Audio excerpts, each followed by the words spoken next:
पाणी नसतं. दुसरं उदाहरण देते. आता आपण शेतात जातो, तुम्ही शेतकरी लोक, आपण जातो, अंधारात होतो घरी यायला, आणि एक लांबून खोड असतं झाडाचं, तर तुम्हाला काय होतं, ब्रह्मपुरुषाचा माणूस दिसतो, कुंत्री हाय वाटते. आणि जवळ जवळ गेलो की तिथं झाडाचं बुड दिसतंय, त्याला म्हणतात स्थानवर पुरुषाचा भ्रम. स्थान म्हणजे लाकडाचं खोड, आणि अंधारामध्ये काय वाटतो, माणूस. आणि बाई भीती, मग कुंत्री हाय रे बाबा अंधारात, मग भीती वाटते. तसं ज्या अंधारामध्ये ते झाड कळू दिलं नाही आणि पुरुषाचा भ्रम झाला, तसं या जगताला कळू दिलं नाही अज्ञानानं, आणि खोट्या जगताचा भ्रम करून दिला. माया म्हणते तिला अविद्या, जी तुमच्या बुद्धीत आहे, आता नाही, हजारो जन्मापासून, कोटी जन्मापासून तुमच्या सोबत आहे, आणि तुम्ही त्याला मस्त पालन पोषण करून वाढवलं, पाणी घालू घालू. जसं आपण झाड वाढवतो पण जिवंत ठेवतो, पाणी टाकू टाकू, मग ते झाड जिवंत राहतं.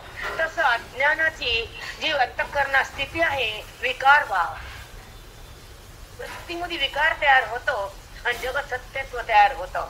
जगत खोटं असताना खरं वाटतं, पण जगत खरं खोटच आहे. मग का खरं वाटायला, जसं झाड नसून पुरुष वाटला अंधारानं, तसं जगत खरं खोटं नसून खरं वाटायलं, कारण जगत अधिष्ठान सत्य आहे. त्या अधिष्ठानाची सत्यत्व जगताकडे घेतलं की मायेनं जगताला दिलं, आणि त्या मायेनं भगवंताला झाकलं, त्याचं नाव आवरण, आणि जगत दाखवलं, त्याचं नाव विक्षेप, आणि जीवाला हातात घेतलं, त्याचं नाव बंधन, आणि इंद्रियात विकार केला, त्याचं नाव मोह, आणि नाना पदार्थ भिन्न भिन्न दाखवले, त्याचं नाव भ्रम. एवढं काम माया करते म्हणजे अविद्या. आणि ती अविद्या आमच्या संत महात्म्यानं, हिऱ्यानं, मोत्यानं, हे आम्हाला हिरे भेटले. ह्यांच्यामुळे आमचं जगणं, जीवन, श्वास सार्थकी लागले. खोटं सांगत नाही, मला महाराजांचं वर्णन करता येत नाही, कारण माझी वाणी बंद पडायला, बोलता येत नाही. फार इतकं प्रेम दिलंय, एवढं जीवन दिलंय, एवढं अध्यात्म दिलंय, एवढं ज्ञान दिलंय, इथं नाही मांडू शकत मी. एक दोन किस्से सांगाल तुम्हाला, जास्त काही सांगू शकत नाही. आमचा 6चा पाठ व्हायचा, सकाळचा पण व्हायचा. काय संताला द्यावं, किती प्रेम करावं, त्यांना कसं कसं ओळखावं, त्यांची सेवा कशी करावं, हे भाबड्या जीवाला कळत नाही. आणि नंतर ते समोर दिसत नाही. जर करा वाटलं, कळालं तर आपल्यापाशी काही असतं, तेव्हा कुणाला द्यायचं असतं, तर तेव्हा समोर राहत नाही ती प्रेमाची वस्तू. मग तेव्हा कळतं आपण यांना करायला पाहिजे होतं, तसं करायला पाहिजे होतं, पण ती वेळ निघून गेलेली असती. एक प्रसंग सांगते तुम्हाला. माझ्या महात्म्यानं काहीतरी घरात खायला केलं तर आमचा मठ पूर्ण बसायचा. गावातल्या मठात पोथी व्हायची महाराजांची, हे स्मारक नंतर झालं. आणि ते मठ त्यांच्या गुरुजीनं ज्या जागेत आयुष्यभर चिंतन केलं, भजन कीर्तन पाठ सगळे ग्रंथ लावून दिले. पंचाकर्ण, विचारसागर, विचारचंद्र, वृत्ती प्रभाकर, अमृतानुभव, अनुभूती, ज्ञानेश्वरी, गाथा, ब्रह्मसत्र, हे सगळे ग्रंथ आम्हाला त्या मठात भेटले. अमृत प्यायला मिळालं. तर त्या मठामध्ये 101 लोक राहायचे, रोज नित्याचे गच्च लोक भरायचे, बायका पण राहायच्या, आणि लेडीज जेंट्स दोघं एकत्र राहायचे. आणि रस्ते असे सायकल मोटरसायकल गच्च भरायचे. आणि सगळे श्रीमंत, गरीबच आहो का, वारकरी म्हणजे श्रीमंत आहे बघा. त्याच्यामध्ये गरीब मोठच नाही. तुम्हाला बघून मला खूप आनंद झाला. मला कुणाचाही परिचय नाही, पण तुम्हाला बघून मन भरून आलं. बाबा कुणाची ओळख नाही, पण आले माझ्या महाराजांसाठी. हे साधक आहे. हेच सांगते अजून, महाराजांचा सप्ताह करायचा गुरुजींचा खूप वर्ष केला. आणि महाराजांच्या सोबत काय करू, काय दादा सोबत असं कसं करायचं, काय करायचं, नियोजन. आता काकडा महाराज सकाळी अमृतानुभव घ्यायचे. गुरुजींचा प्राणप्रिय ग्रंथ अमृत अनुभव, तो आम्हाला महाराजांनी 10 प्रकरण लावून दिला. 3 वर्ष 4 वर्षात 3 वर्ष लावून दिला. नंतर त्यांना परमने सोडायला लागली, ते कारण वेगळं. अमृत अनुभवाचा 10 प्रकरण ग्रंथ लावून दिला महाराजांना. मग त्यांना तब्येत घसरली, सोय झाली, थकले महाराज. संताला फार कष्ट असतात, आणि संताला जग ओळखत नसतं. संत जगाला नंतर कळतात, असताना कळत नाही. तो भाग वेगळा. पण पाठ सुरू व्हायचा, सर्व श्रीमंत, करोडपती, लखपती सगळे परमणे सगळे असतात ना, वेगळे वेगळे नमुने. पण ते पाठाला यायचे. आणि मी सोचतो साधारण परिस्थिती आमची खेड्याचं घर वगैरे. मी या गावची नाही, मी निजामाबादकडची. पण भाग्य खूप छान. गुरुजीच्या मठाच्या बाजूला मला घर भेटलं किरायानं. आणि मग ते पाठ काय असतो, अध्यात्म चिंतन काय असतं आम्हाला माहित नाही. आमच्याकडे काहीच नव्हते. ते पांडव प्रताप लागायचा, कवा तरी भागवत लावायचं, ते राशी ठेवायचं बामणापुढी, ते बामण राशी बघायचं बोलायचं. बायका वाती सोलायच्या, भाजी सोलायच्या, वाती कापच करायच्या. ते लहानपणी बघितलेलं परमार्थ म्हणजे भागवतन ब्राह्मण समोर राशी त्या बामणाच्या आणि दक्षिणा हातात. एवढंच बघितलेलं पांडव प्रताप आणि भागवत. अध्यात्मशास्त्र काय, अज्ञान म्हणजे काय, सतसंग म्हणजे काय, श्रवण म्हणजे काय, गीता म्हणजे काय, ज्ञानेश्वरी म्हणजे काय, आत्मसुख म्हणजे काय, आणि प्रारब्धानं भेटलेलं दुःख म्हणजे काय. दुःखाची निवृत्ती कशी होती. दुःख म्हणजे काय. दुःख म्हणजे देहाचा संबंध केलेल्या वृत्तीने इंद्रियाला माझं म्हणल्यानंतर होणारं दुःख. डबल सांगते ऐका.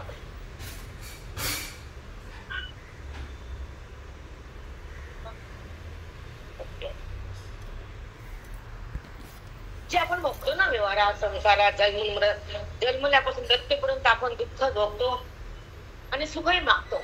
हे पाहिजे, ते पाहिजे, ते पाहिजे, हे मला पाहिजे. हे सुखही खोटं असतं जाणारं आणि दुःखही खोटं असतं संपणार. हे दुःख तुमच्या वृत्तीनं तयार केलेलं असतं, कारण त्या वृत्तीमध्ये जिवंत अज्ञान असतं आणि ते अज्ञान ब्रह्मज्ञानाने जात असतं. आणि ब्रह्मज्ञान अशा महान संताकडून आपल्या हृदयाच्या उंदळीत येत असतं. कोणी ब्रह्मज्ञान देऊ शकत नाही. ज्यांची तपश्चर्या असते, ज्यांचं अध्ययन असतं, ज्यांची गुरुसेवा असते, ज्यांची गुरुनिष्ठा असते, ज्यांचं पूर्व पुण्य असतं, तर त्याला अध्यात्म मिळतं, सत्संग कळतो, वेदांताचं शक्ती मिळते. वेदांताची शक्ती आता आजकाल वेदांत लपलाय, कुणीही सांगत नाही. अध्यात्मावर ज्ञानेश्वरीची ओवी कबूल लावून देत नाही. अमृत अनुभवाचे प्रकरण कोणी शिकत नाही. का शिकत नाही मला माहित नाही, पण अध्यात्म आमच्या गुरीचा प्राण आहे, आमच्या महात्म्याची जाण आहे, प्राण श्वास आहे. की आमच्या महाराजांना वेदांतच मांडलाय. आणि गुरुजीला काय म्हणतात, वेदांत केसरी ही पदवी आहे. आवड महाराजांना माहितीये की गुरुजीला काय म्हणतात, वेदांत केसरी ही विद्यापीठाने दिली आहे. पुण्याच्या विश्वपरीक्षा विद्यापीठाने दिलेली आहे की गुरुजी म्हणजे वेदांत केसरी. का म्हणले बरं, ऐका त्याचं कारण सांगतो तुम्हाला. कारण ज्या वेळेस गुरुजी, त्यांचे गुरु विनायक महाराज, ऐका, गुरुजींचे गुरु विनायक महाराज, आमच्या महाराजांचे गुरु रंगनाथ महाराज, आमचे गुरु सद्गुरु विठ्ठल महाराज, अशी जी परंपरा आम्हाला मिळाली. साखरे संप्रदाय हा लागतो. ह्या संप्रदायात यायला खूप पुण्य लागतं, कारण इथं वेदांताचं धन मिळतं, वृत्तीला मी कोण कळतं, माऊलीचं ज्ञान बुद्धीत नांदतं आणि देहाचं भान संपत. त्याला अध्यात्मशास्त्र म्हणतात. की ज्या अध्यात्मशास्त्राचं चिंतन करताना बुद्धी ब्रह्मरूप होती आणि देहाचा संबंध खल्लास होतो, ते संतांच्या बोधामुळं. जी बुद्धी देहाला माझं माझं माझं, मी देह, अहमाध्यास आणि ममाध्यास, तुमच्या भाषेत जर कोणी शिकला असेल तर विचार सागर होते. अहमाध्यास आणि ममाध्यास, मी आणि माझं माझं, हे बुद्धीला कळत नाही. ती मीच करते आणि दुःख करते आणि देहाला माझं म्हणते. माझं संताला म्हणावं, माझं ग्रंथाला म्हणावं, माझं गुरुला म्हणावं, माझं ज्ञानेश्वरीला म्हणावं आणि माझं गीतेला म्हणावं. माझी गीता राहिलं, माझी ज्ञानेश्वरी आहे, माझे संत आहेत, ते मला उद्धारणार आहे. माझी गीता आहे, मला बोध देणारी आहे. माझी माऊली आहे, मला सुख देणारी आहे. हे माझे आहेत आणि बाकी फक्त लचके तोडायला आहेत. नातं हे खरंय, नातं हे खरंय. आणि हे माझं लेकरू, माझं पोटचं, माझ्या पाठचं, हे नातं स्वार्थाचं असतं आणि या नात्यातून सुख नसतं. तरीच मिळत नाही असं आपण करायचं.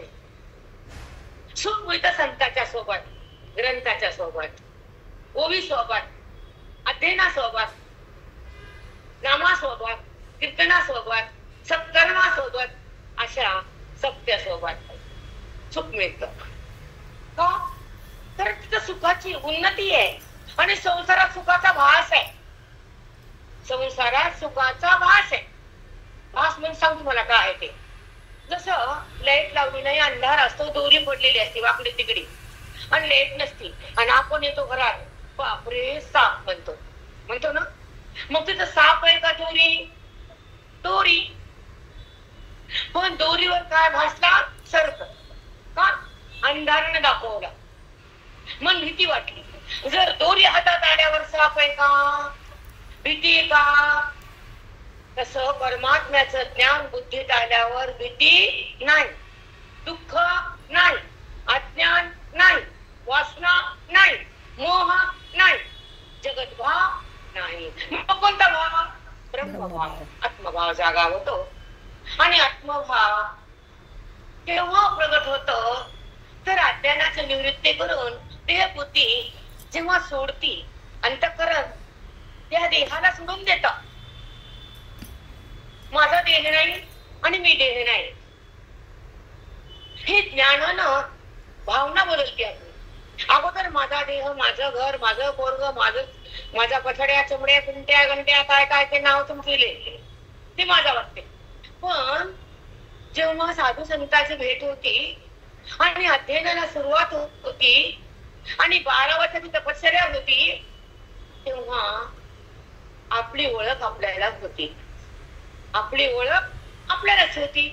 कारण आपली ओळख आपण करून घेतली नाही. जगताची ओळख, देहाची ओळख, नात्याची ओळख, पदार्थाची ओळख, वासनेची ओळख आणि शेवटी पुण्याची ओळख. काय आवडतं माणसाला? पुण्य करा वाटतं, पुण्य साचा वाटतं. नको, कशाला पुण्य पुन्हा भोगाला खाली यायचं? पुण्यम न पापम न सौख्यम न दुःखम चिदानंद रूपम शिवोहम शिवोहम. देवा, मी जे काही कर्म करते, दान करते, धर्म करते, नाम घेते, ज्ञान घेते, जे मी काय करत असेल तर पुण्य नको. मग काय देऊ तुला? भगवंत तर मला काय देऊ? पुण्य तर नको म्हणती तू. मग काहीतरी द्यावं लागतं. तर मागायचं नसतं, भगवंत आपोआप देतो. हे तर शुद्ध अंतःकरण झालंय. ह्याला ज्ञान पाहिजे, ह्याला संत पाहिजे, ह्याला ग्रंथ पाहिजे, ह्याला माझी ओळख पाहिजे, या जीवाला माझी भेट पाहिजे. तेव्हा श्रवण मिळतं, साधू मिळतात, ग्रंथ करतात, अध्यात्मशास्त्र अध्ययनामध्ये येतं आणि तेव्हा हृदय पावन होतं आणि आतला पांडुरंग प्रगट होतो. तेव्हा देह ही पंढरी, आत्मा पांडुरंग. तुमचा अभंग इथं प्रमाण लागू होतं. नुसतं म्हणल्यानं नाही, अभंग पाठ करून म्हणल्यानं नाही. देह पंढरी. जेव्हा या देहातलं आत्मतत्व अध्ययनानं, श्रवणानं, गुरुच्या बोधानं, ह्या श्रवण भक्तीनं, वेदाच्या शक्तीनं, साधूच्या संगतीनं आपल्याला ते तत्व बुद्धीच्या द्वारे प्रगट होतं. ज्ञानाच्या द्वारे बुद्धीमध्ये येतं आणि बुद्धीला भगवंताचं नातं तयार होतं. महावाक्याचं ज्ञान येतं, अंतःकरणाचा अभिमान जातो आणि अज्ञानाची गाठ सुटती. तेव्हा परमेश्वराची जाणीव होती. त्याला म्हणतात ब्राह्मी स्थिती, त्याला म्हणतात साधूचं भेट आणि साधूचा आशीर्वाद आणि साधूच्या संगतीमध्ये सत्रूपाची प्राप्ती म्हणतात. आत्मस्थिती म्हणतात, मोक्षाची स्थिती म्हणतात, त्या ठिकाणी अज्ञान निवृत्त म्हणतात, त्या ठिकाणी सोहम भावना म्हणतात, त्याला ब्रह्म प्रतीती म्हणतात, त्याला भगवंताची भेट म्हणतात, त्याला साधूच्या संगतीमध्ये ईश्वराचा जीवाचा झालेला संगम म्हणतात, त्याला ज्ञानोत्तर भक्ती म्हणतात. ज्ञानाच्या नंतर भगवंत आपल्या बुद्धीमध्ये एकत्र येतो, प्रगट होतो आणि देहाचा बाध होतो, जीवाशिवाचं मिलन होतं, आत्मारामाचं दर्शन होतं, अध्यात्माचं ज्ञान अनुभवाला येतं. तेव्हा जगताची घाण निघून जाती आणि देहाचं भान संपून जातं. बुद्धी आत्माराम होती. तेव्हा साधूची संगती असते, संसाराची संगती नाही. नात्याचं प्रेम नाही इथं. इथं नातं साधूचं, इथं ओळख स्वरूपाची, इथं अध्ययन वेदाचं, इथं साधना. कोणती साधना? साध्याला प्राप्त करण्याची. साध्य म्हणजे काय? स्वरूपापर्यंत बुद्धीनं ज्ञानाच्या माध्यमातून पोहोचणं साध्य म्हणजे परमात्मा. जो आत आहे आत्मा, हा नाम आहे जीवात्मा. त्या जीवात्म्यानं त्या बोधाच्या माध्यमातून आतल्या पांडुरंगाला आत्मरूप व्हायचं, अंतर्मुख व्हायचं. बुद्धीपर्यंत नाही, बाहेर जाती देहाला पाहती, जगाला पाहती, खोटा बोलती, पापा करती, द्वेष करती, मत्सर करती, नाना कार्य करती आणि कार्याला बुद्धी धरती. पण कार्यातून बुद्धी बाहेर येते आणि भगवंताला जाणू लागते. ही वेदाची संपत्ती. आणि त्या बुद्धीमध्ये साधूच्या संगतीमध्ये माऊलीचं ज्ञान येतं. आणि तेव्हा बुद्धीला त्या ईश्वराची ओळख व्हायला सुरुवात होते. ती बाहेर थांबत नाही, देहाला चिटकत नाही, अज्ञानात रमत नाही. ती अंतर्मुख होती श्रवण भक्तीनं, आत जाती वेदाच्या बोधानं आणि मुक्त होती महावाक्यानं. जेव्हा महावाक्याचं ज्ञान संताच्या मुखातून आपल्या हृदयामध्ये जात, श्रवणाच्या द्वारे आत जात आणि तो बोध आणि ते मन एकत्र येत आणि त्या बोधाच्या शक्तीनं मनाला आत जाता येत आणि आत असलेल्या परमेश्वराला पाहता येत आणि महावाक्यानं त्या बुद्धीला त्या स्वरूपाचं मिलन करता येत. त्याला म्हणतात जीवाशिवाचे एकता. हे आमचं ज्ञान, हे आमच्या महात्म्याचे शान आहे. हे त्यांना दिलंय आम्हाला. आम्हाला रट काही कळत नव्हतं, काहीच माहित नव्हतं की पंचकरणेच्या सागरेच्या चंद्रोदया ज्ञानेश्वरी गाथाय अमृतानुभव आम्हाला काही माहित नव्हतं. पण ह्यांच्या संगतीमध्ये पावन केलं. हो, धन्य झालं जीवन, तृप्त केलं अंतःकरण. आणि ही साधना, हे साध्य आणि त्यांची संगती ही लाभली आम्हाला. खूप खूप सुख दिलं. त्यांच्या आठवणी सांगताना फार हृदय भरून येतं. कारण काही जरी केलं तर छाया घरी चल म्हणायची. माझं नाव छाया आहे आणि मी गुलाबाचं फुल त्यांच्यापाशी ठेवून पाया पडायचे. त्यांना फुलं आवडत होते खूप. आणि एक दोन गुलाब ठेवायची आणि त्यांच्या चरणावर मस्तक ठेवायची. छाया घरी चल बरं महाराज. त्यांच्या मागोमाग त्यांच्या पावलावर पाऊल टाकून त्यांच्या घरी जायचं आणि ते बस म्हणायचे. त्याचा छान झालं महाराज आणि मग तू खा. हे केले आहेस हा, ती मला खा. ती संगती किती महान असती. जे देव देऊ शकत नाही, जे माय देऊ शकत नाही, जे बाप देऊ शकत नाही, जे गंधो देऊ शकत नाही, जे प्रॉपर्टी देऊ शकत नाही, ते सुख आमच्या साबीनं आमच्या पदरात टाकलं. माय बाप पण देऊ शकत. ते म्हणते तुझ्या घरी दिलं ना बाप्पा, तुझं काय असेल तुझं प्रारब्ध आहे. हा, तुझ्या घरी वावर की 50 एकर, इकडं 2-4 एकर ते तरी केला. ते बाप म्हणतो नाही माय पोराच आहे ते. हा, पोरग तुझं, पोरगी तुझी, दोघाला सारखंच वाढवलं.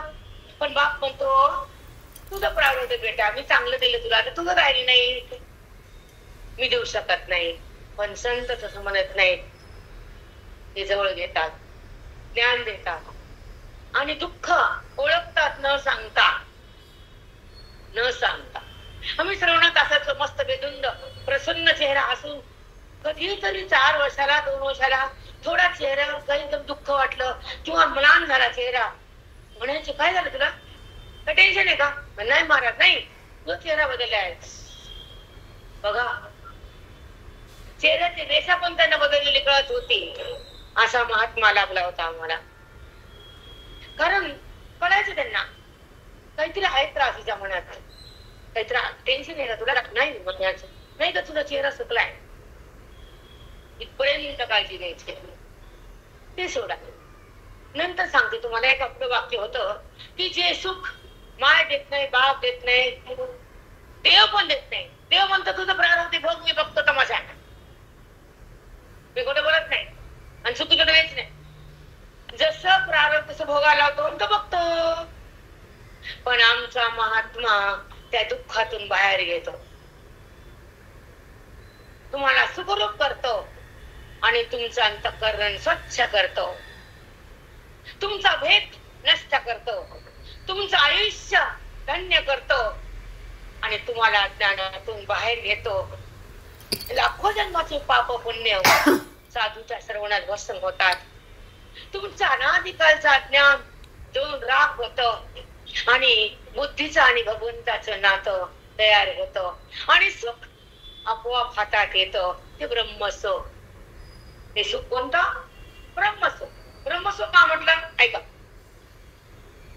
जे सुख संपत नाही, जे सुख संपत नाही, जे सुख वृत्तीतून नाही, जे सुख विषयाच्या द्वारे नाही, जे सुख शब्दातून नाही, जे सुख पैशातून नाही, जे सुख संतांच्या संगतीतून, ओवीच्या माध्यमातून, बोधाच्या शक्तीतून हृदयामध्ये प्रगट होत, ते आत्मसुख ते देतात. जेव्हा आत्मसुख प्रगट होत तेव्हा मन न राहता राम होत. मग जेव्हा जर मनच राहिले नाही, ब्रह्म झालं, तर दुःख बी नाही, सुख बी नाही. दुःख आणि सुखाला विवर्जित होऊन पुढे जात आणि ते परमात्म्यात विलीन होत, ते मन राम होत. आता 2 मिनिटं एक गोष्ट सांगते महाराजांची आणि तो मी घेते माऊलींची, की विश्वरूप दर्शन माझं युट्यूबवरच आहे. सध्या माझे 60,000 लोक ऐकतात. ज्ञानेश्वरी 15 अध्याय चालू आहे. पहिल्या अध्यायापासून चिंतन सुरू आहे. आता 5 वर्ष झाले ज्ञानेश्वरी सांगते मी, 6 वर्ष चालू आहे. तर 13व्या अध्यायाला मला 9 महिने लागले, बराच वेळ लागला, कारण किचकट आणि मला आवडतो खूप. 13व्याच्या 1100 वेळा भरपूर वेळ लागला. 14वा झाला, सध्या 15वा चालू आहे. ऑनलाईन लोक ऐकतात, ऑनलाईन वर. तर ते 60,000 लोकांना ऐकले ज्ञानेश्वरी. बरेच लोकांना थोडी शंका येते की स्त्रियांना बोलावं की बोलू नये. म्हणजे लोकांच्या मनातले मळ असतो की स्त्रियांना बोलू नये. जगाची उत्पत्ती आधी शक्ती आहे आणि ज्या पुरुषाला जन्म दिला ती स्त्रीच आहे. तर स्त्री नाही तर तू पण जगात येऊ शकत नाहीस, म्हणून स्त्रीवर आरोप करायचा नाही. गार्गी कोण होती? गार्गी, उडाल्या, जिजामाता, जनाबाई, मुक्ताबाई, पदार्थ त्यांना जाऊन सांगा ना बोलू नका म्हणून तुम्ही. मग जनाबाईचे आनंद घेता. पण नामदेव महाराजाबरोबर कोण होती? जनाबाई होती की नव्हती? कसे होते 9 जण? मग तेव्हा म्हणलं का जनाबाईंना भक्त नाही, संत नाही, मन मग त्या बाईला मनभर जाऊन संत नाही. अरे तुला जन्म देणारी स्त्री आहे, जगत माता आदिशक्ती स्त्री आहे आणि मग जगत आहे. तर तुला हे कळत नसेल तर तू स्त्रीला नाव ठेवशील. कारण मला 6व्या माझ्या महाराजांची पुण्यतिथी 6वी आहे. आज जागा मिळेल दादामुळे मला, कारण तू बाई बोलायचं नाही म्हणतात मला. खूप मान आहे. मग तू बोल, कुठे बोलते? स्वतःला बोलायचं नाही, दुसऱ्याला बोलू द्यायचं नाही. वा, स्त्री धर्म दोष आहे, पाप आहे? नाही. राधे कृष्ण लक्ष्मी रमणा आधी स्त्रीच आहे की नाही? मग तिला तुच्छ नाही समजायचं, नाही, कदापि नाही. माझ्या ऑनलाईन वर मुंबई, पुणे, विदर्भ, मराठवाडा, कर्नाटक सगळे आणि बरेच जेंट्स म्हणतात, मोदी बोलतात की जेव्हा त्यांना विषय लागतो माऊलीच्या ओवीचा, तर मध्ये बोलतात, अरे ओ मुंबईची मोरे, नागपूरची आमची कल्पना आहे, त्याच्यामध्ये आहे ऐकायली आहे. म्हणजे विदर्भ आहे, मराठवाडा आहे, कर्नाटक आहे, सगळे माझ्याकडे लोक. पण मला कुणीच म्हणलं नाही की स्त्री आहे आणि चुकीचं बोलती. नाही.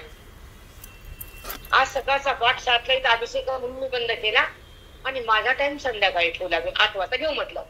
आता 12 वाजता मला माहित नव्हतं, कारण मी रात्री आले. मी दादाला माहिती, मी जिंतूरून आले, आधी आळंदी होते. बेटामध्ये ब्रह्मसत्रमध्ये 3 दिवस, पुण्याला होते, आळंदीला होते, नंतर जिंतूरला आले. आणि जिंतूरला काल दादाला घेऊन आम्ही तयारी केली आणि मग सकाळी आले. मी रात्री होते, मी फुलं रात्री 9ला आणले. माझी तयारीच नाही आणि वाईट वाटलं की 2-3 दिवस दिले असते तर अजून थोडस बदलून केलं असतं, पुढे गावाच्या लोकांना सांगता आलं असतं. कारण असे पुण्यवान लोक लागतात. थोडस माझं जिंतूर रोडला मी 9 ते 10 वर्ष चिंतन केलं. विचारसागर, पंचकर्ण बाजूला सारणं, मोहाला बंद करणं, लेकर बाळा बाजूला टाकणं, सोपं नसतं.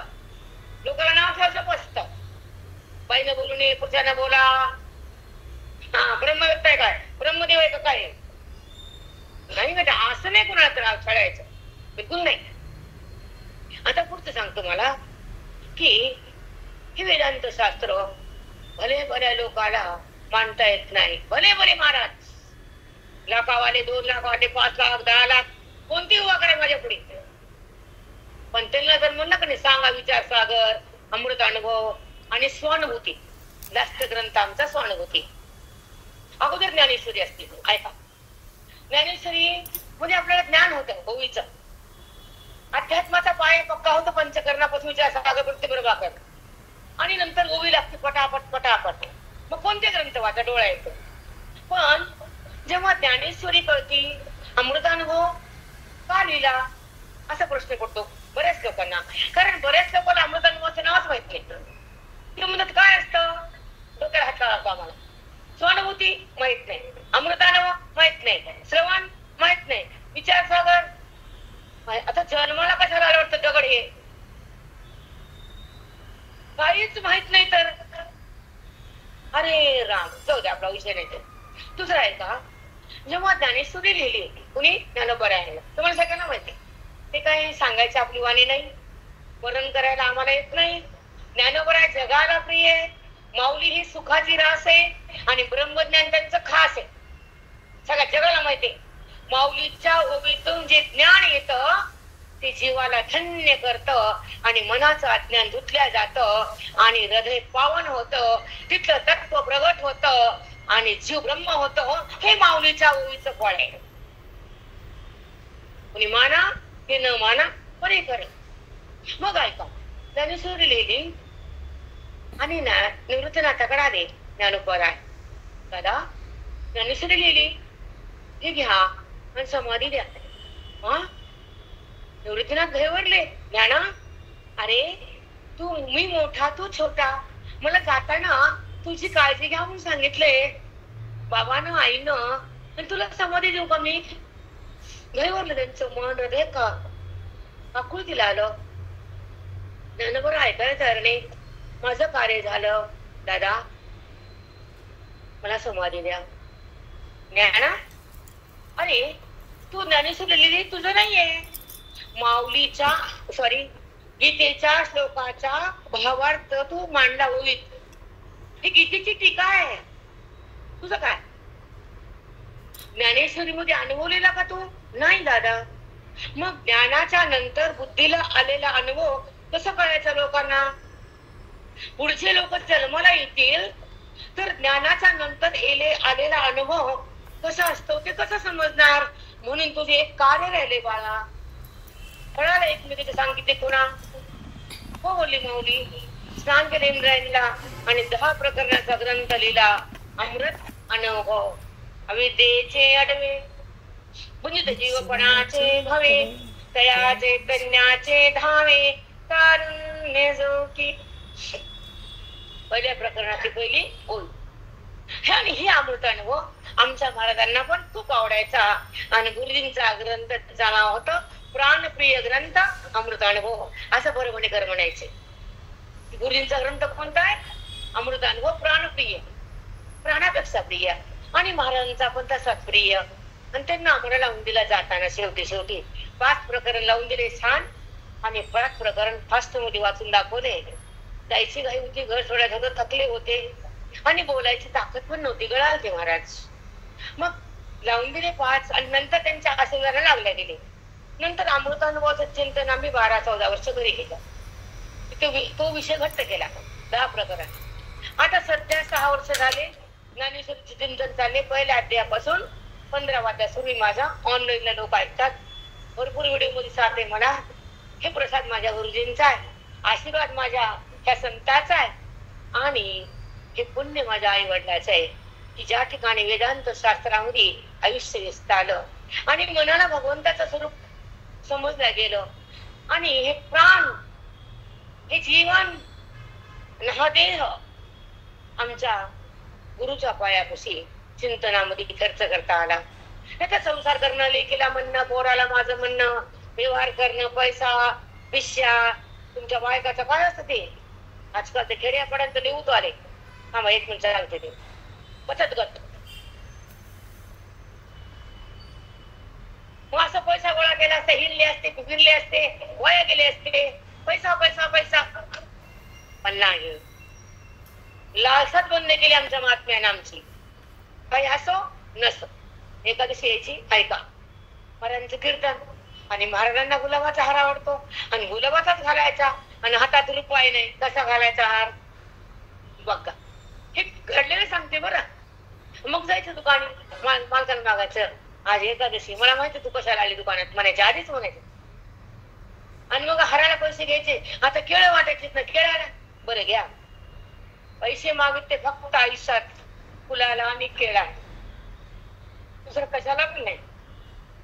का तर ह्यांच्या बोधामुळं आणि ह्यांच्या ज्ञानामुळं, ह्यांच्या चरणामुळं कुठलीच वासना उत्पन्न झाली नाही, कुठलीच नाही. काही असो नसो. महाराज म्हणले अगं तुला साड्या नाहीच आहे म्हणकस का? मी म्हणले आहेत. तुझ्या अंगावर मी 5,000 तीच बघतोय, तू कस काय म्हणती? नाही आहेत महाराज, खाली बघायचं तिथपर्यंत त्यांना काय शिवायचं. तुला साड्या नाहीत का? आहेत. मग तू आहे म्हणते तर अंगावर 4 वर्षापासून तेच घालतेस की? आहेत तरी पण आहेतच. हे कुठे मिळतं वैभव? यांच्यापासून. म्हणजे मनाला शांतता, मनाची ताण भागती नसताना, आजकालच्या पिढीला असताना पण ताण भागत नाही. भागती का? नाही. 15 तोळे सोनं असतं की 20 असा वाटतं. आणि आमच्या कोणत्या सांगतं बघा, तुमचं बोलत नाही तर तुम्ही म्हणता नाव ठेवायचं, तुम्हाला नाही. हे आमच्याकडे इतक्या अभ्यास असतो. तिचं बघितलं किती, तिचं बघितलं किती, पागल बाया, नुसत्या कोणत्याच्या बाया पागल. नाव ठेवा ना. एक हव्यास मी सांगते की वासना की पाहिजे पाहिजे पाहिजे असतं आमच्याकडं. पण आम्हाला संताकडे आलं की आम्हाला काय कळालं पाहिजे? काय? ज्ञान, भक्ती, कर्म, सत्संग, सोहळा, पंढरपूर, वारी, आळंदी हे पाहिजे आम्हाला, हे कळालं. म्हणून मनामध्ये कुठलीही वासना आमच्या संतांना उगू दिली नाही आणि आता पण नाही, आता पण नाही. कारण जीवन जगताना सुख होतो.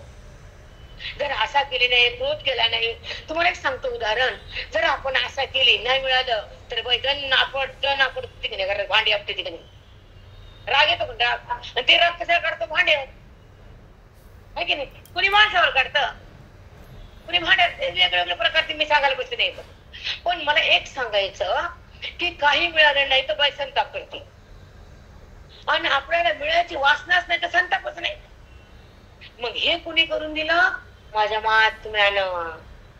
म्हणजे आठवणी सांगायला की अनुभव की असो नसो, काही मिळो न मिळो, कुणी कोण बोलो न बोलो, कुणी जवळ घ्यावं न घ्यावं, कुणी लाटा न मारो, ढकलो तरी त्रास झाला नाही. खूप सुख दुःख भोगले पण कुणाचा तेच त्याला वाटत नाही. ह्यांच्या शिकवण्यावर, ह्यांच्या बोधावर मी जगले. मी माझं सांगते, जगाचं मला माहित नाही. पण माझ्या महात्म्यानं मला जगताना हाताळाला एक शक्ती दिली माझ्या आयुष्याला की तू चिंतनात राहा, ज्ञानात राहा आणि आयुष्याचे श्वास घे आणि मग माझ्यावर विश्वास ठेव. मग तुला कसा भाव बदलतो आणि दुःख लांब जातं, देहभाव संपून जातो आणि भगवंताच्या स्मरणामध्ये तो बुद्धीमध्ये प्रगटतो. त्या माझ्या महात्म्याचा आशीर्वाद आहे आम्हाला की जगताना संताची आठवण, बोधाची आठवण आणि जीवनाची सुरुवात कशी असावी. आमच्याकडे आधी 7ला ज्ञानेश्वरी असते, 6ला पूजा, 4:30ला उठणं आणि सकाळचं आटोपणं, पूजा, पाठ, पाठानंतर पुन्हा वाचन जप. मग ही जी लिंक कोणी लावून दिली? महाराजांनी. कारण पाठ 7ला असायचा. मग 7ला उठायचं म्हणजे पाठाला म्हणल्या सगळं आवराला पण बायकांना. मग 4ला उठायचं, सगळं सकाळचे काम, देवाची पूजा, लेकरांचं करायचं आणि पुढचं सांगते ऐका. आता माझ्या दारावर महाराज जायचे रोडला दार आणि जाताना दिसायचे, असं बघायचे, कधी सरळ बघायचे आणि मला दिसायचे, हातातली वस्तू तिथेच टाकायची. महाराज आले तेव्हा काय नाही, मारावाली माझे फेकून दिलं काम, ते घर बघा तुम्ही सगळे. घेतला ग्रंथ, घेतली पिशवी, निघाल. आणि तेव्हा मग शांत होत मन. मग तेव्हा श्रवण, मनन, विचार सागर, अमृतानुभव. काय सांगते की त्यांची पुण्यतिथी. दुसरं काय म्हणून येतं, दुसरं काय सांगायचं? ज्या संतानं जगायला शिकवलं, ज्या संतानं अज्ञानातून काढलं, ज्या संतानं गावोगाव फिरवलं, ज्या संतानं, दादासोबत सुद्धा मी त्यांच्या गावला, दादासोबत नांदर मोठा सप्ताह केला. त्याच्या नांदरला वैशाख महिन्यामध्ये आम्हाला तिथे नेतो. मोठा सप्ताह होता, भयंकर मोठा. आणि मी महाराजांना एक होती पत्रेच्या म्हणा, वैशाख महिना, माझ्या घामाच्या धारा, महाराजाला बघून वाईट वाटायचं. महाराज मी छान आहे, तुम्ही बघा, तुम्ही चलू द्या, मी करते स्वयंपाक येतो. महाराज वाकून बघायची, अगं तुला गरमी नाही माहिती तू महाराज. त्यांचं करायचं, आठवायचं, छत्र संपायचं हाडाखाली समोरचे. म्हणजे इतकं जीवन सुंदर बघलंय मी, आणि तुमच्यातलीच आहे. कारण मी सारखं तुमच्यासोबत राहिलेली, साधकासोबत, वारकऱ्यासोबत. महाराजसोबत कुठे दे सांगू, मांडाकळी, बाबळगाव, जवळा, नांदर, आणि आपल्या कुठे गेले आमचे हे काय नाव तुमचं, मांडाकळीचे कोण आहे, मंचकराव गेलं करतं, कुठे गेले, सुट्टीला गेले. त्यांचे 3 वर्ष त्यांच्याकडे आम्हाला न्यायचे त्यांनी. आणि मी त्यांच्या रूम मध्ये, त्यांचं घर छान होतं, सिमेंट वगैरे, तिथे राहायचो आम्ही मस्त. महाराज सोबत ते घर नको, दार नको, टकटक नको, डोक्याला लेकर नको, बाळा नको, पसारा नको, ते कशाचा. मस्त चिंतन करायचं, महाराज सोबत राहायचं, स्वयंपाक करायचं, त्यांना जीव करायचं, उरलेलं अन्न आपण खायचं. त्याचा प्रसाद म्हणजे हे व्यासपीठ. मी काय बोलते ते, महाराजांचं उचिष्ट उरलेलं खाल्लं म्हणून आज तुम्ही भेटलात, हे व्यासपीठ मिळालं. आणि ज्ञानेश्वरीची ओळी कालचा सांगतो प्रसंग तुम्हाला, परवा दिवशीचा. मी जिंतूर होते का पुण्यात, लक्षात नाही माझ्या. तर एकाच शब्दावर 1 तास बोलले भेद. दुसरं काय की 3 दिवस आता धरली नुसती, असं धरलं. आणि एका शब्द, कालची ओळी ही आहे म्हटलं, आता पुढची ओळी घेऊन, आणि ते एका ओळीवर, एका शब्दावर 1 तास 1.5 तास बोललो. बरं जास्त बोलावं तर बायका हलते लागते, त्यांचे गॅस, हॉटेल, लेकरो, बाळ, आपण ते पाणी टाकून फेकले, त्यांचं कुठं पाणी फेकले नाही. मला पाड बंद करा वाटत नाही, पण या बायकाची भीती. मग 7:15 ते 8:30 पर्यंत बोलले, 1.5 तास भेट, एकच शब्द. आणि ही शक्ती त्यांची. एक सांगू तुम्हाला, अभंग पाठ केला आणि 4 सोबत म्हणायचं नव्हतं तर होते, घाम येतं, घाम येतो की नाही. कारण पाठ करून येत नसतं, आतून जेव्हा भगवंत बोलतो तर आपोआप येत. आमच्या महाराजांचे खोटे सांगतो तुम्हाला, खोटे ऐका, एक खोटे पाठे. देवा पुढं वेडा, संसार सोडा, आणि जीव झाला येडा.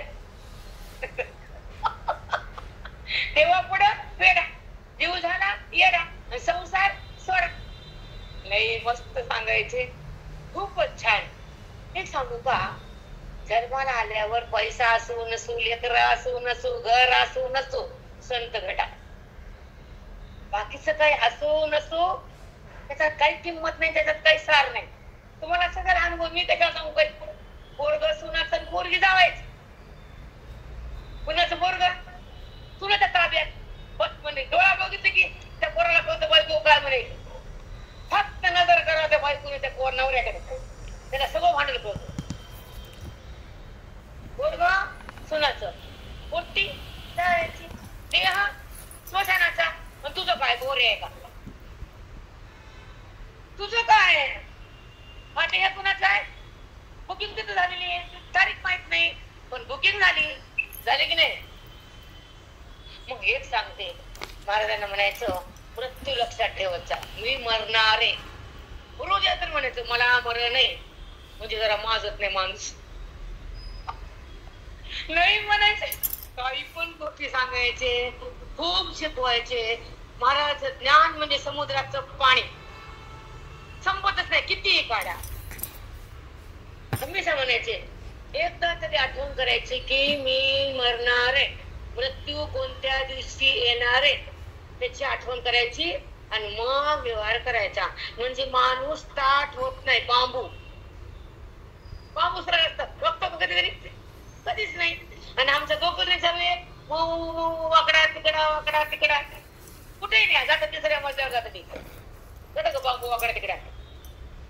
म्हणजे बांबू म्हणजे संसारी आणि वेल म्हणजे साधक आणि आमचे महाराज म्हणजे फुल कमळाचं सुगंध. बरोबर आहे की नाही? आता एक ओवी घेते. आपला टाइम झाला का सांगा, माझ्याकडे घड्याळ नाही असेल तर. एक ओवी घेते आणि थांबते. आणि त्याच्यामध्ये 12वा ओवी घेऊ पहिली.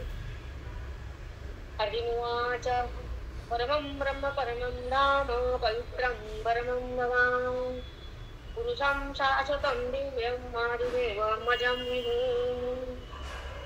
10व्या अध्यायाचा 12वा श्लोक आणि 12व्या श्लोकानंतर आलेली ओवी एक ओवी घेऊन थांबू. तरी होसी गा तू परब्रह्म, तरी होसी का तू परब्रह्म, जे या महाभूता विसमते धाम. तू परब्रह्म होणार आहेस अर्जुना ह्या ज्ञानानं. मग काय परब्रह्म काय असतं देवा? त्या बुद्धीला विसावा घेणार, सुखाची जाणीव देणार एक स्थान आहे परमधाम. त्याचं नाव परमधाम. ऐका, खूप सुंदर. जे या महाभूता विसवते धाम, त्या महाभूताच्या बुद्धीमध्ये असलेलं विसावा घेण्याचं ठिकाण म्हणजे धाम, म्हणजे मी कृष्ण परमात्मा. पवित्र तू परम जगन्नाथा. तू कसा आहे देवा? पवित्र आहेस, परम आहेस आणि जगाचा नाथ आहेस. कारण जगन्नाथ आहेस, माय बाप आहे जगाचा. पालन करतो तू, सांभाळतो तू, मृत्यू तू, जन्म तू, माझ्या सोबत तू, सगळं तूच तू. म्हणून तू कोण आहेस? जगन्नाथ. आपण जातो जगन्नाथला, पण जगन्नाथाचा अर्थ कळतो का? नाही कळत बायांना. आपण जातो भागवताला, तिला म्हणलं कधी सांग बरं माय दुसऱ्या स्कंदात काय? ती म्हणते तिथेच ठेवून आले. अर्धापाशी वामनापाशी द्या होतं का कोणत्या स्कंदात? बरं रामायणाला सांग बरं कोणतं काय ते काय सांगत मला. कीर्तन, बरं कीर्तनाला गेली कोणचा अभंग होता? ते म्हणजे काय नाही. आम्ही विचारतो जरा जरा खातो सोय आहे आम्हाला. कोणता अभंग होता का? द्वेत पर का द्वेत परचा का? तुम्ही अभंगात फरक होते. मी म्हणा हो कोणता होता अद्वैत पर? ते काय असते? हा म्हणजे अभंग कोणता होता हे तुला कळलं, त्याच्यामधलं मिळेल का? सांगा कोणता होता का अभंग? द्वैत पर होता, अद्वैत पर होता, कर्म पर, भक्ती पर, सुख पर. द्वैत पर कोणता होता अभंग? माहित नाही. पण कोणता? काहीच कळत नाही. सांगा काय आहे? साधन पाण्यात गेलं. मग होई आपण पाण्याला जातो, त्याने स्वच्छता पण पाण्याला पोहे खातो, इंटरव्ह्यू करतो, दूध पितो, केळं खातो, साठी मिळते तिथं. पण ज्या ठिकाणी बसून आपण पारायण केलं, ज्या ओवीमध्ये आपलं मन गेलं, तर त्या ओवीमध्ये माऊलीनं काय लिहिलं, माऊलीचा मनोगत काय आहे, कृष्ण परमात्म्याच्या मुखातून गीता आली, गीतेमध्ये कृष्णानं काय मांडलं, गीताचा श्लोक असा काय आहे. आता म्हणलं की धाम की बुद्धी त्या माझ्या परमपदाला येते आणि विसावा घेते, तेव्हा सगळ्या जीवाचे ते स्थान श्रेष्ठ आहे. तिथं येऊन थांब, तिथे धाम आहे. ते ज्ञानानं मला प्राप्त होती, ते स्थान आहे, ते तुझ्या आत आहे. हे भगवंत सांगायला, अर्जुन सांगायला की देवा तू आता कळायलास कुठं आहेस काय नाही. ते परमधाम तू जगन्नाथ आहेस. तू कोण आहेस? जगन्नाथ आहे तू. आता जगन्नाथपुरी जातो आपण, धाम होतो धाम. ते जगन्नाथ डोळ्याचा विषय आहे, हा जगन्नाथ अनुभवायचं स्थान आहे. दोन आहेत बघू, परमार्थ कोण आहे? ते बहिरंग, एक अंतरंग. तो विषयच नंतर बघू द्या, टाइम दिला तर, नाही तर राहिलं. पण आहे का तू परमदैवत तिही देवा, तू परमदैवत तिही देवा. देवा कृष्णा ब्रह्मा विष्णू महेश्वरच्या पलीकडे तिन्ही देवा. वस्ता नाही का डोकं आपल्या जागेवर? टरा टरा फारा फारा बघायचं, खाली बोट फिरवायची, चला तिही देवा. बरोबर होत आहे का? तू परमदैवतती देवा, तू परमदैवत माझा कृष्णा. 3 देवाच्या पुढे करतोय तो, ब्रह्मा विष्णू महेशचा पुढचा असतो का? अरे तू गीता दिली ना, आम्हाला आमचं स्वरूप कळालं ना, आम्हाला सुख भोगता आलं ना, म्हणून त्या तिन्ही देवांना पालन पोषण संहार केला आणि तू आमचा जन्म मृत्यूला थांबवलं. म्हणून तू तिन्ही देवा वेळा वेगळा, तिन्ही देवा कसा आहेस वेगळा. ही ओवी कळाली म्हणते त्याला, आताशी कळाली. मग बुद्धीला तशी जाग आली आणि बुद्धी देहातून बाहेर आली, त्याला म्हणतात अनुभूती. इथे ओवीच कळ ना. पोहे खायचे निर्देश इंटरव्हेल, पोहे काय, पोहे काय, मुरमुरे, आणि ओवीतला मत कधी खायचा काय ते तरच माहिती. आता ऐका, तू परमदैवतती देवा, तू पुरुषती 25वा, दिव्य तू प्रकृती भावा पलीकडील, दिव्य तू प्रकृती भावा पलीकडील. तू कसा आहेस? ही प्रकृती जड आहे जगात. 3 गुण प्रकृती, उपाधी प्रकृती आहे, वृत्ती प्रकृती आहे, मन प्रकृती आहे, जगत प्रकृती आहे. ह्याला ओलांडून तुझ्याकडे जेव्हा बुद्धी ज्ञानाने येते तर तू प्रकृती पलीकडे असलेला अधिष्ठान आहे ते मला कळालं. ह्याला म्हणते तू ओवी कळाली. म्हणून तरी सांगत नाही कोणता महाराज, त्याला लाख द्या, 10 लाख द्या, मग तर काहीच माती बी येत नाही त्याला. असं बघत ना असं बघत, त्या गावात तेच कीर्तन, ह्या गावात तेच, माणसं बदलली कीर्तन तेच, अभंग तेच, आणि परमान तेच, पण माणसं बदलली की. त्या गावातल्या लोकांना काय म्हणते, ह्या गावात काय सांगते ते माहिती का? तसं नाही बेटा, आपला काहीतरी आधी उद्धार करावा, अध्ययन करावं 12, 24, 36 वर्ष, आणि मग तोंड उघडावं. एकदा माझ्याकडे अमृतानं चालू होता, महाराजानं पाठ सोडून गेलते माझ्याकडे. आता काय करा, बैचन व्हायला जीव प्राण कसं व्हायला जमून पाठाशिवाय. मग मी सुरू केला अमृतानं व घरी. अशा बाया जमल्या 10-20, मी बसली मध्ये. तितक्यात महाराज समोर ठेवला ग्रंथ, पाया पडले ग्रंथाच्या, उठले. हे बस बस बस बस. नाही महाराज, संत आले घरात, हो दिवाळी दसरा, देव पूजावी पडते, संत पूजावे, आरती आम्हाला तुम्ही शिकलं म्हणलं. घेऊन दिलं पोथी. मी मध्ये गेले, मला काजू बदाम काय द्या हातात त्यांच्या. मी मध्ये गेले, बायाला म्हणले हिला सोडू नका. त्या 20 बायकाला म्हणले छायाला सोडू नका बरं. महाराज म्हणले नाही, तू बाई येस, तू पोथी सांगू नको, असं नाही म्हणले महाराज. तिथं तरी म्हणले तिला सोडू नका, हे ग्रंथ बंद करू नका. कारण हे मिळत नाही हो, सगळं मिळेल तुम्हाला, सगळं मिळेल, पण संत संग, श्रवण भक्ती आणि ही ओवीची शक्ती नाही. आम्हाला कोणते अध्यायातले कोणते ओवी द्या, खान खान खान खान कळतं, कारण त्यांचा आशीर्वाद आहे. काहीच कळत नव्हतं आधी ओवी. अमृतानुभव कळत नव्हता, स्वानुभूती कळत नव्हती, 65 कळत नव्हती, ज्ञानेश्वर तर कशीच कळत नव्हती. 15 वर्ष अनुष्ठान केलं अमृतानुभवाचं दत्ताच्या झाडाखाली, औदुंबराच्या खाली, आणि अनुष्ठान मला दादाला शिकवलं. हा जप करावा, ते अनुष्ठान करा, ते नामस्मरण करा, नामाच्या वया घ्या, घरी यायचे. आता कमी झालं, आता विसरले ते आम्हाला. घरी बरं विसरतं कोणी विसर. काल कस काय माझं भाग्य मला फोन केला, म्हणलं बापरे दादा निघाले, म्हणलं बसते आता गाडीत, मी जयंतूरला लगेच बॅग घेतली की निघाले आणि तुमच्या भेटीसाठी इथं आले. आता पुढचा विषय आहे का की ज्ञानेश्वरची ओवी तुम्हाला काय करते, उद्धारते. संत तुम्हाला टाळतात, ग्रंथ अज्ञानाला मारतात आणि स्वरूपाचं दर्शन आतल्या आत बुद्धीला घडतं. त्याला म्हणतात सत्संगाचं फल. स्वरूपाचे जेव्हा स्वरूप प्रगट होत तेव्हा जगताचा भाव बंद होतो, दृश्य मावळत आणि अदृश्य तत्व प्रगटत. ते संतांचं कार्य असतं, ते संत करावं, आपण नाही, आपण करू शकत. आता पुढची ओवी आहे का,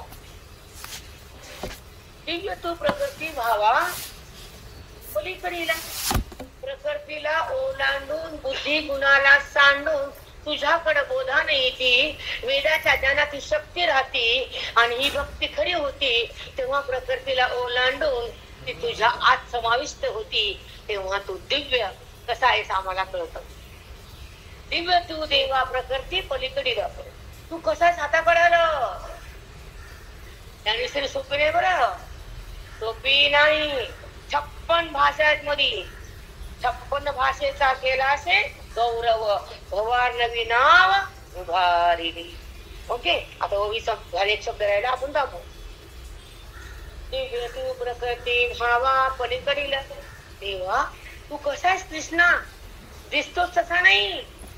तू प्रकृतीला बुद्धी ओलांडून जाती आणि तेव्हा ती दिव्य होती. तिथे तुझं अधिष्ठान असत, तेव्हा ती ज्ञानानं तुझ्यापर्यंत येते, तुझ्या स्वरूपाला पाहते आणि स्वरूपाची वृत्ती तद्रूप होती. हा तुझा परमभाव मी भोगलाय, मी तुला ओळखलंय, कारण त्या प्रकृतीच्या पुढे तू मलाच तूच नेलंय. काय मार्जनाचे भाव आहे, तूच नेलं ना गीतेच्या द्वारे. त्यातून तू प्रकृतीला ओलांडून तुझ्यापाशी आणलंस, म्हणून तुझं स्वरूप मला कळालं, ज्ञान मला मिळालं, माझा अहंकार जळाला आणि तुझं ऐक्य भक्त आलं, कारण तू मला ज्ञान गीतेच्या द्वारे तुझंच तू दिलं, म्हणून तू तिथं आहेस हे मला कळालं. आपण माझी मैत्रिणी पुण्याला, तिचं घर तिनं सांगितलं का तुम्ही बघितलं, त्या मैत्रिणीनं तुम्हाला तिचंच घर तिने दाखवलं. तसं कृष्ण परमात्म्याच्या स्वरूपाचं घर कृष्णानं दाखवलं. दिव्य रूप आहे तुझं, दिव्य. आता दिव्य वगैरे बघू नंतरचे भेटे.